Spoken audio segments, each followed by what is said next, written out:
but en blanc comme ça, c'est pas évident, non. tu vois. Non. Disons, je te dirais comme ça, par exemple, bon, on est arrivé ici tous les trois. Quand tu es arrivé à Saint-Lazare. Non, le mieux c'est de le prendre sur le fait que ça va être les 20 ans de Sud, même si tu le reprends pas après, on s'en fout de ça, mais que ça va être les 20 ans de Sud. Tu te rappelles quand on a créé la section, tu vois, et oui, puis, oui. C'est ça, c'est qu'on pourrait faire comme ça. On pourrait dire, bon, on a créé la section Sud à Saint-Lazare en mars 89, non? Février 89. En février 89, oui. Donc tu as fait on a fait la première demande, c'est ça?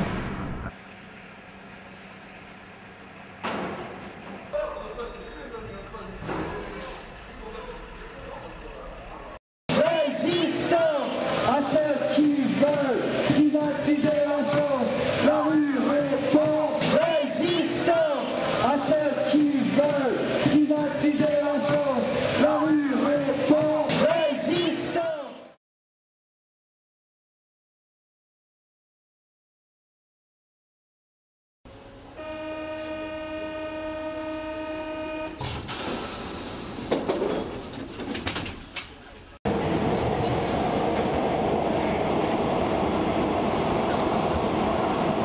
Moi j'ai adhéré à la CFDT en 72.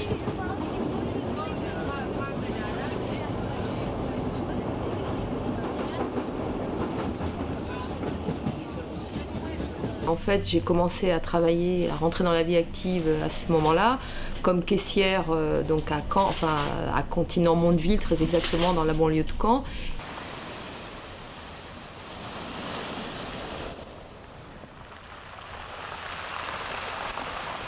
Et j'ai immédiatement adhéré à la CFDT pour me syndiquer. Bon, il se trouve que dans cette entreprise, il y avait la CGT, il y avait FO. Et FO était plutôt le syndicat du côté du patron.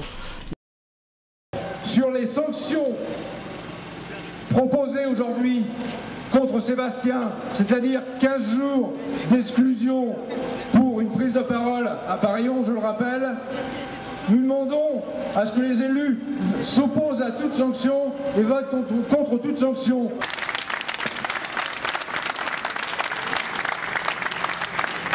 Le micro est ouvert.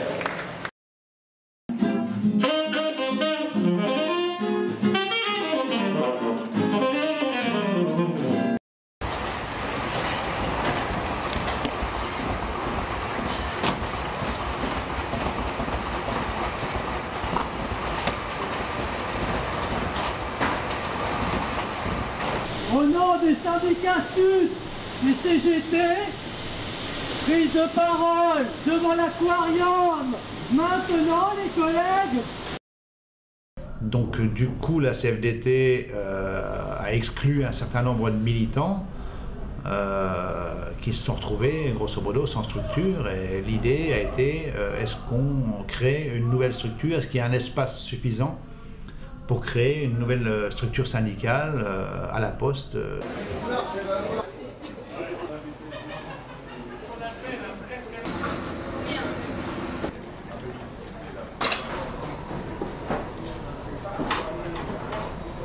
Donc tout est parti de là.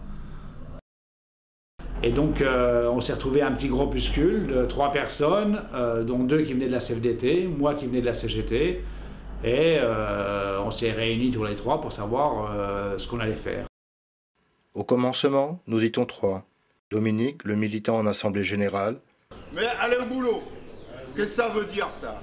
Faut pas être contradictoire tout le temps comme ça. Alain, intervenant dans n'importe quelle condition, sans prime d'intempérie. Ils sont en grève illimitée concernant leurs revendications, c'est-à-dire les salaires, les conditions de travail. La boîte. Et moi, l'observateur, mais aussi intervenant. Et quelquefois avec ma caméra.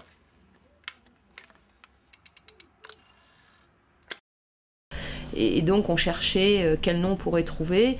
Et puis c'était compliqué, en même temps il fallait aller vite. Et puis un soir en discutant, il faut rappeler qu'on était quand même dans des conditions un peu difficiles. On avait été viré des locaux syndicaux, on n'avait plus de droit syndical. Bon, donc on se réunissait souvent le soir chez les uns, chez les autres. Bon. Et donc en discutant, il y a un camarade qui par ailleurs était du sud de la France, était de Toulouse, mais qui était à Paris à ce moment-là, comme beaucoup de postiers, dit mais pourquoi pas Sud ? Solidaire, unitaire, démocratique. Alors bon, on disait mais quand même ça va pas faire sérieux, est-ce que c'est bien raisonnable de prendre un nom comme ça? Bon, puis finalement comme on trouvait rien d'autre, on a dit bon bah on y va, on prend Sud. Et donc l'enjeu immédiatement pour nous a été de se présenter aux élections professionnelles au PTT, donc ce qui était à l'époque l'administration des PTT, la Poste et les télécoms.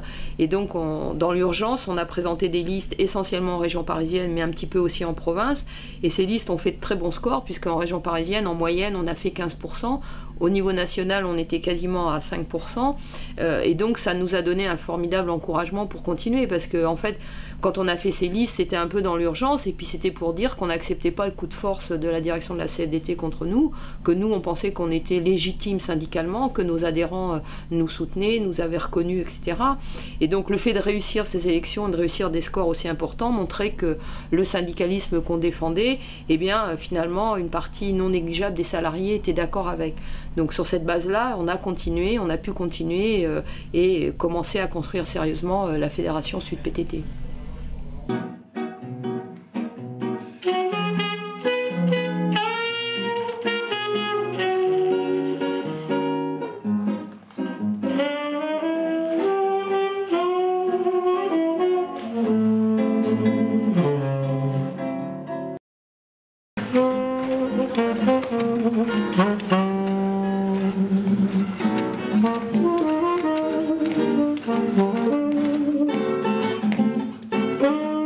On s'est adapté avec le temps, mais on a toujours conservé l'espoir de retourner un jour au pays.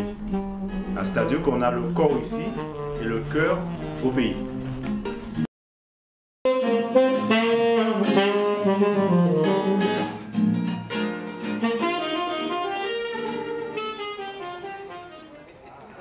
Amandine travaille dans un grand magasin sur les grands boulevards à Paris.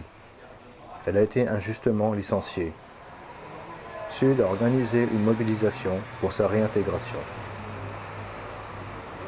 On a tenu 52 semaines, on a distribué plus de 60 000 tracts. On avait installé une table avec un certain nombre de choses, une pétition, des cartes postales envoyées à la direction. Et puis voilà, des camarades et puis tout le comité de soutien qui venait tous les vendredis devant le magasin entre 18h et 20h. Voilà, on a fait aussi une très grosse manif au mois de mars. On t'a reproché quoi exactement, Amandine? Alors en fait, on me reprochait d'avoir retiré trop de DVD du même acteur, Alain Delon, auprès des fournisseurs, et d'avoir tiré la langue à un responsable.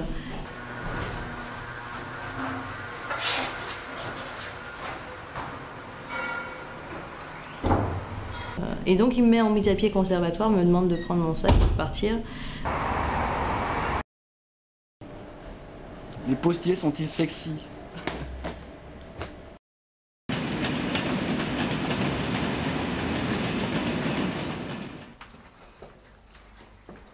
Christian, comment t'es rentré à la SNCF? Moi je suis rentré un peu moins de 19 ans, en 1976, donc ça fera bientôt 32 ans que je bosse à la SNCF. Je suis rentré fin 76 et ça fait 32 ans que je bosse à la gare de Lyon. J'ai bossé pendant 25 ans au guichet. Aujourd'hui je bosse dans le secteur administratif. Ça fait 30 ans que je suis militant syndical, donc jusqu'à décembre 95 à la CFDT Cheminot, et depuis janvier 96 donc à Sudrail.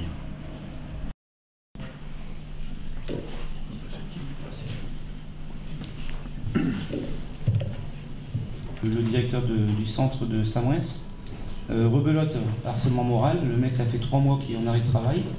Bon, il a essayé de faire passer ça en accident de travail, ça n'a pas marché. J'ai un copain qui est parti en vacances là-bas, il a pu le contacter. Il est clair, quoi, c'est du harcèlement moral. Hein, il avait participé il y a 2 ans à la grève, justement, dans les centres de vacances pendant l'été. Il s'est retrouvé là-bas à Saint-Mouès, c'est du harcèlement sur harcèlement, quoi. T'es prêt? Moteur. Sud à 20 ans. 11e séquence. Première prise. Vas-y.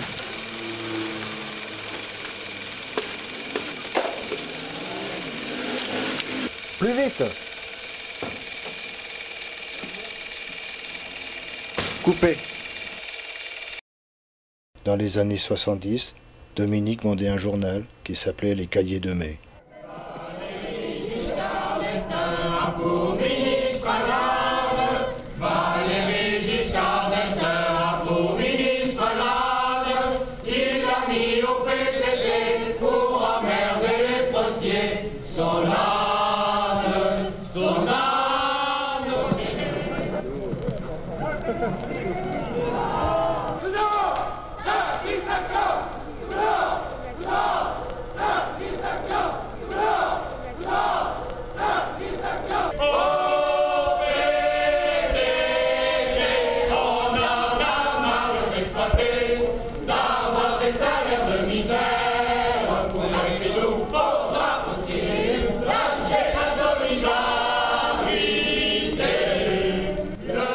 Le ministre des PTT affirme que les postiers font un travail idiot.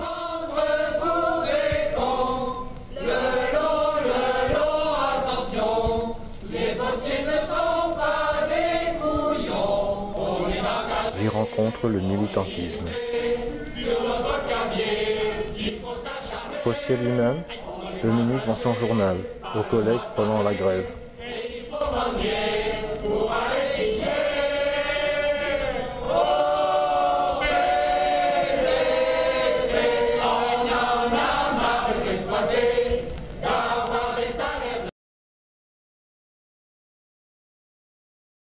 Parce que bon, on met des millions maintenant pour retaper des vieux bateaux d'il y a 40-50 ans. Moi, je ne vois pas pourquoi on va brûler des bateaux qui ont été faits dans un chantier à Paimpol qui n'existe plus. Et dans toute la France, même, c'est pareil. Bon, il y a des jolis bateaux qui ont été brûlés, quoi.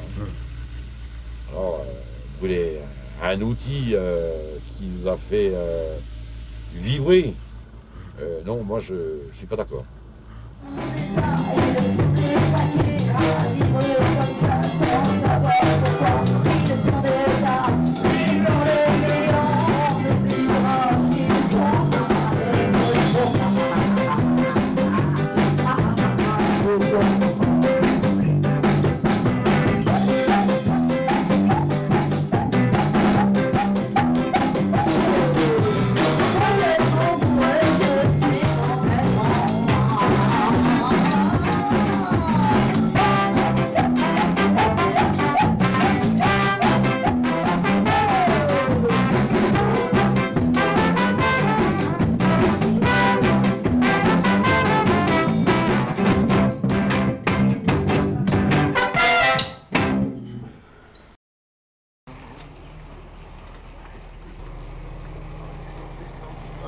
Son père était ouvrier électricien.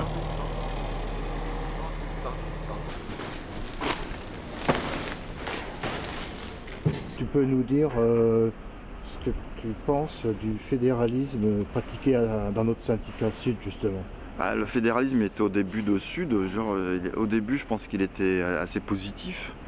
Il nous a permis de nous connaître, de sortir de nulle part, de dire voilà, dans un syndicat de postiers et tout.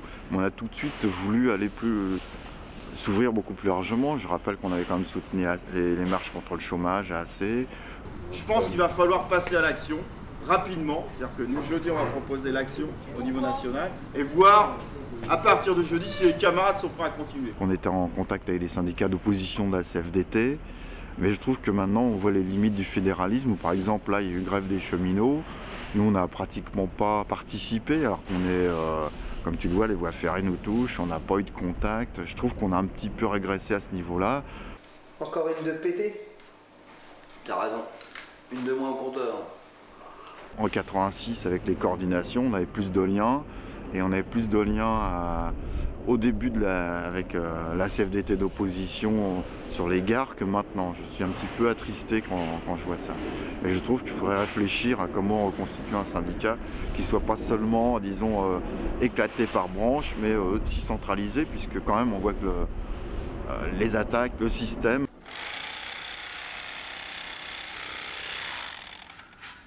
Et au niveau de l'État, quoi, il n'est pas sur seulement la branche PTT, la branche cheminot, la branche des hôpitaux, la branche du bâtiment. Dominique de Villepin, Premier ministre d'un gouvernement de droite présidé par Jacques Chirac. 7 février 2006. Dominique de Villepin, promoteur d'un contrat appelé CPE, contrat de première embauche, une loi qui autorise les employeurs à licencier sans préavis. Entrée du CPE, ou alors ça va péter, ça va péter. C'est pas nous, on est pas, ils veulent tous nous.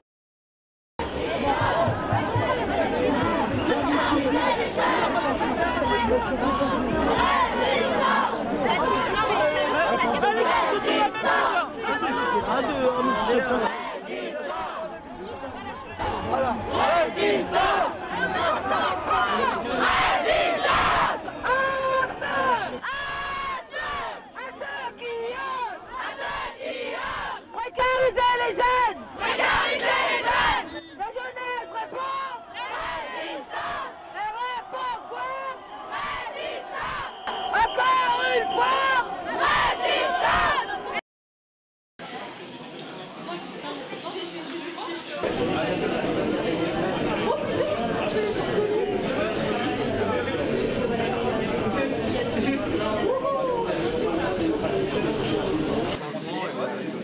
C'est vrai que ça serait bien de faire une table en L complètement cassée. Ouais, moi je voulais y aller. Ouais. Ils sont peut-être en L en fait. Il y avait personne. Bah, ça serait bien de choper Alice, ils sont peut-être en L. Appelle Alice pour savoir si. Par contre, c'est pas spécial. Bon, allez. Retire d'un, les gars.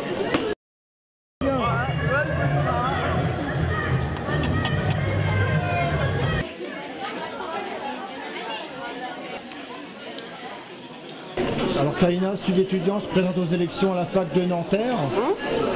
Sur quel point revendicatif par exemple? Comme déjà on est en sortir d'un mouvement universitaire contre la LRU qui était au sein d'un mouvement social avec les cheminots. Nous on se présente sur le fait que comme il y a une nouvelle réforme universitaire, on veut être les élus au service des luttes dans les universités et être le relais pour les étudiants pour pouvoir se faire la voix de ce qui se passe dans les conseils, d'informer et puis surtout de combattre l'ensemble des réformes qui vont être votées, tout ce qui va transformer l'université dans le cadre de la privatisation notamment de l'université et puis pouvoir être là pour pouvoir marteler en permanence que non, la logique de privatisation de l'université ne passera pas comme ça, en tout cas pas si on est là. Donc c'est sur cette base-là qu'on a décidé de se présenter aux élections universitaires. Oh non, pas le grand chef, non. Ah, non. De toute façon on va le virer. Ouais. Il a 45 ans, il est encore étudiant.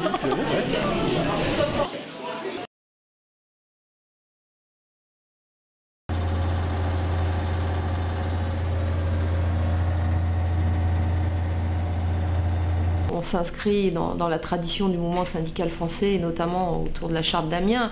La charte d'Amiens, elle définissait ce qu'on appelle la double besogne du syndicalisme, c'est-à-dire à la fois la défense des salariés dans leurs revendications immédiates au quotidien, mais aussi d'inscrire cette défense dans l'idée d'une transformation de la société.